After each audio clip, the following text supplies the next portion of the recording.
नमस्कार, मी जोशना वाघोळे खास live news मध्ये आपले स्वागत करत आहे। चीन ने धोखा देकर आर्थिक विजय हासिल कर ली है। उसने सबसे पहले कोरोना वायरस की वैक्सीन बनाई और तब तक अपने फ्रिजों में रखी जब तक पूरे विश्व की आर्थिक अर्थव्यवस्था को पाताल में नहीं उतार दिया। चीन पूरी दुनिया के इन्वेस्टर्स का हब बन गया था। चीन ने अपने वुहान शहर में इस वायरस को छोड़ा और जबरदस्त मौतों के कारण भागते इन्वेस्टर्स के शेयरों को कौड़ी के भाव खरीद लिया और विदेशी निवेशक और उद्यमी अपनी पूंजी छोड़कर वहां से भाग गए। चीन ने अपने द्वारा पहले से ही बना रखी गई वैक्सीन को बाहर निकाल लिया और एक ही दिन में चीन में हो रही मौतों को रोक दिया। इस युद्ध में चीन ने अपने कुछ लोग खोए पर दुनिया की दौलत लूट ली। आज वहां एक भी मौत नहीं हुई और न ही एक भी मरीज की संख्या बढ़ी। आज ये वायरस पूरी दुनिया में काल की तरह चक्कर लगा रहा है। कमाल ये भी देखिए, उन सभी देशों और शहरों की कमर टूट गई है जहां पर चीनी नागरिक खर्च करते थे। आज पूरा विश्व हर रोज अपनी अर्थव्यवस्था को ध्वस्त होते देख रहा है, पर 17 मार्च से चीन की अर्थव्यवस्था दिनों दिन मजबूत हो रही है। ये एक आर्थिक युद्ध है जिसमें चीन जीत चुका है और विश्व कुदरत से युद्ध करते करते रोज अपने जान माल को गंवा रहा है।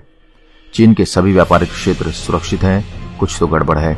अमेरिका ऐसे ही चीन को दोष नहीं दे रहा। यह सब देखकर कुछ सवाल मन में आते हैं जो आपको भी सोचने पर मजबूर कर देंगे। जहां पूरी दुनिया इससे प्रभावित हो रही है, वहीं चीन में वुहान के अलावा यह क्यों कहीं नहीं फैला? चीन की राजधानी आखिर इससे अछूती कैसे रह गई? नंबर 2, प्रारंभिक अवस्था में चीन ने पूरी दुनिया से इस वायरस के बारे में क्यों छुपाया? नंबर 3, कोरोना के प्रारंभिक सैंपल को नष्ट क्यों किया गया? नंबर 4, इसे सामने लाने वाले डॉक्टर और पत्रकार को खामोश क्यों किया गया? पत्रकार को तो गायब ही कर दिया गया है। नंबर 5, दुनिया के अन्य देशों ने जब सूचना साझा करने को कहा तो उसने सूचना साझा क्यों नहीं किया? मना क्यों किया? नंबर 6, वुहान से एक साथ 5 लाख लोगों को बिना मेडिकल जांच किए दुनिया के अलग अलग हिस्से में क्यों भेजा? नंबर 7, किसी भी अंतर्राष्ट्रीय उड़ान के लिए कोई गाइडलाइन जारी करने की जरूरत नहीं है क्योंकि यह मानव से मानव में नहीं फैलता। ऐसा ट्वीट 11 जनवरी तक WHO करता रहा। क्यों आज साबित हो गया कि कोरोना मानव से मानव में फैलता है, तो फिर WHO ने झूठ क्यों बोला? नंबर 8, इटली में 6 फरवरी तक मामूली केस था। एकाएक चीन हम चीनी हैं, वायरस नहीं, हमें गले लगाइए प्लेकार्ड के साथ दुनिया के पर्यटन स्थल सिटी ऑफ लव के नाम से मशहूर इटली के लोगों को गले लगाने क्यों पहुंचे? नंबर 9, पूरी दुनिया चीन और WHO को संदेह की नजर से देख रही है और ताज्जुब देखिए कि एक ही दिन चीन और WHO दोनों भारत की तारीफ में उतर आए। क्या यह महज संयोग है? और इसके अगले ही दिन भारत में चीन के राजदूत ट्वीट कर उम्मीद करते हैं कि भारत इंटरनेशनल कम्युनिटी में उसकी पैरवी करे। आखिर क्यों? नेहरू की एक गलती का खामियाजा हम भुगत चुके हैं। यह मोदी सरकार है और उम्मीद है हम कम से कम वह गलती दोहराएंगे नहीं। सार्क से लेकर G20 तक की बैठक पीएम मोदी के कहने पर हो रही है। संकट के समय भारत वर्ल्ड लीडर के रूप में उभर रहा है। Italy, Germany, Spain, France, Britain, America तब जब कोरोना से निपटने में असफल हो रहे हैं तो प्रधानमंत्री मोदी की पहल पर भारत इससे कहीं बेहतर तरीके से डील कर रहा है। चीन इसी का फायदा उठाना चाहता है कि भारत इंटरनेशनल कम्युनिटी में इसके अछूतपन को दूर करे। अब यह नहीं होगा। चीन संदेह के घेरे में है और रहेगा। चीन ने कैसे अपनी रणनीति तैयार की? सबसे पहले एक वायरस की दवा बनाई, फिर वायरस फैलाया। अपनी दक्षता का प्रदर्शन करते हुए रातों रात अस्पतालों का निर्माण करवा लिया।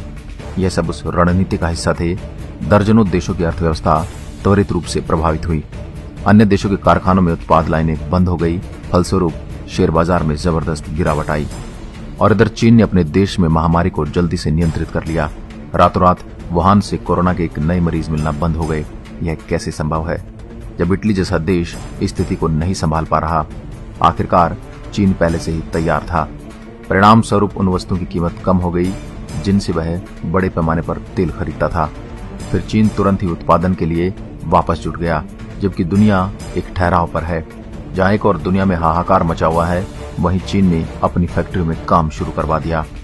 चीन उन चीजों को खरीदने लगा जिनकी कीमत में भारी गिरावट हो गई थी और उनको बेचने लगा जिनकी कीमत में जबरदस्त इजाफा हुआ।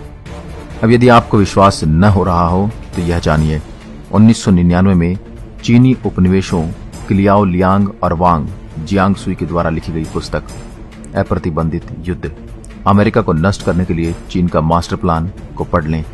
ये सब तथ्य वहां मौजूद हैं।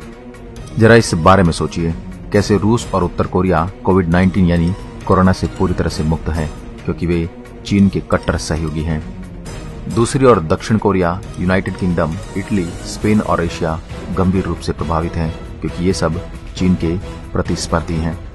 चीन का अगला कदम गिरती हुई आर्थिक अर्थव्यवस्था के कगार का सामना करने वाले देशों से अब स्टॉक खरीदकर विश्व अर्थव्यवस्था को अपने नियंत्रण में करना होगा। बाद में चीन यह घोषणा करेगा कि उनके मेडिकल शोधकर्ताओं ने वायरस को नष्ट करने का इलाज ढूंढ लिया है। अब चीन के पास अपनी सेनाओं के शस्त्रागारों में अन्य देशों के स्टॉक हैं और ये देश जल्द ही मजबूरी में अपने मालिक के गुलाम होंगे। और विचार करने की बात है कि जिस चीनी डॉक्टर ने इस वायरस का खुलासा किया था, वह भी चीनी अधिकारियों द्वारा हमेशा के लिए खामोश कर दिया गया। दोस्तों, वीडियो देखने के बाद आपके मन में क्या विचार आते हैं, यह हमें जरूर बताएं।